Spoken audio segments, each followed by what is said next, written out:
Look, had a final productive day in Israel. Today I was mostly focused on meeting with the Ministry of Defense in Israel, understanding the security situation on the ground in Gaza, and obviously meeting with some of our military personnel as well. I mean, the whole purpose of this trip was to try to understand how to make the peace stick, how to move on to phase 2 successfully, and a big part of that is just understanding what would be necessary to police and secure Gaza so that on the one hand, we can provide stability and hopefully some humanitarian assistance to the Gazans, but on the other hand, ensure that Hamas is unable to threaten Israel. So it was a productive trip. I appreciate the Israeli government for hosting me. Really appreciate all the folks from Central Command in particular who are trying to make this peace stick. It's very important for our country, and I think that we're on a very good pathway.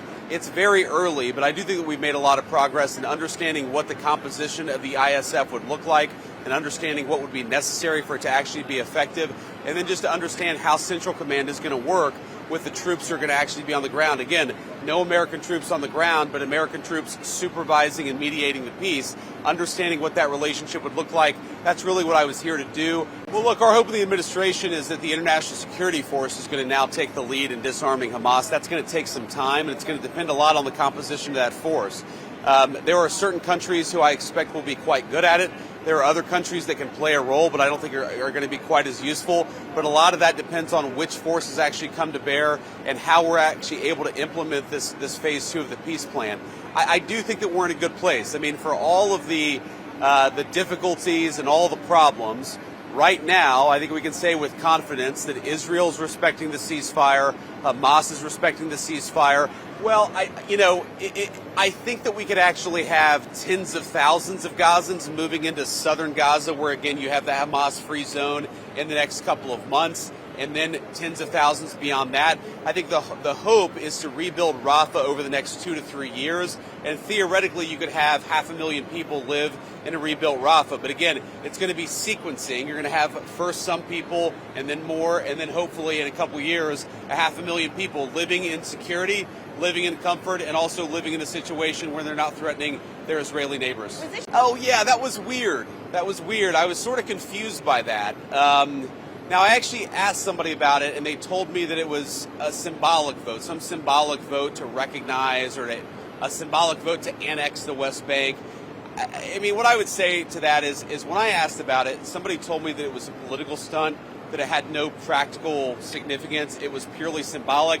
I mean, look, if it was a political stunt, it was a very stupid political stunt, and I personally take some insult to it. The West Bank is not going to be annexed by Israel. The policy of the Trump administration is that the West Bank will not be annexed by Israel. That will continue to be our policy. And if people want to take symbolic votes, they can do that. But we certainly weren't happy about it. Thank you.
25 crore गरीब गरीबी को परास्त करके बाहर निकले।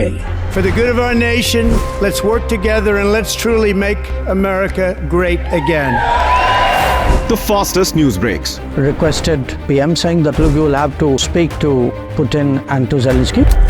The biggest news makers. The relationship with India is probably the most important bilateral relationship the U.S. will have for the rest of this century. The capital delivered quite an election result today. Expert analysis. The million-dollar question today is how to stop this dance of death. Ground reports.